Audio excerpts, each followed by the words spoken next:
وجد ایک سوال اسی برات اشتا کہ چونکہ میں کہ رواج ہے تو راہ روگائیں بوتلے آپ گونے ورانی یا کہ کیلائے دستائیں تے موزے ورگا یا سروپے ورگا یا کہ دیگه انچے ورگا یہ جائز ہے اسلام روح جشتو کا ممانعت نہیں ایک کہ راہ تو کا روگائیں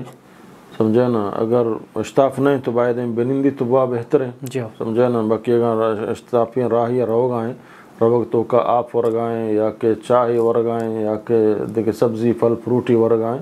تو اس تو کا ممانعت نہیں حرج نہیں وہ شرطے کہ طبی نقطہ نگاہ یا دیکھ نقصانی مرسی جی وجد ایک سوال ہے کہ اللہ رسولہ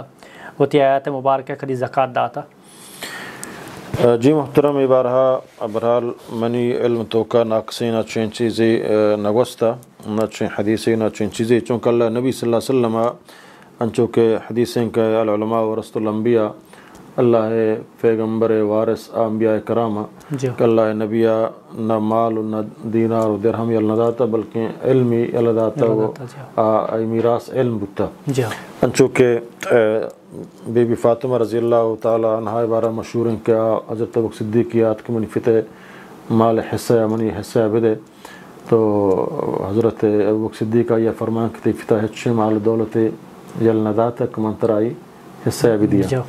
تو ادھا بعض میں شیعہ حضرات یا بعض بی علم سنیہ میں اعتراض کرنا کو جائے ابو بکر بی بی عائشہ بی بی فاطمہ آئی مال حصہ نہ دات حالانکہ ایک مردی اگر وفات بھی تو آئیے جنین ہم چاہی مالا حصہ رسی آیا حضرت ابو بکر صدیق چی پیغمبر مالا بی بی عائشہ آئی حصہ دات نہ داتے پرچک پیغمبر صلی اللہ علیہ وسلم ہچ مالی و دولت یل نہ دات گت کہ آفرد آئی جنو چکانی واسطہ سمجھانا ترکب بھی تو آئی وارث بھی ماں تو لہٰذا ہچ ثبوتی نہیں کہ اللہ نبی صلی اللہ علیہ وسلم زندگیہ کے مال زکاة داتا پرچہ واجہ مال نہ بوتا دولت نہ بوتا تک واجہ لوگا بری بری سیسے ماہ تک آس روک نہ بوتا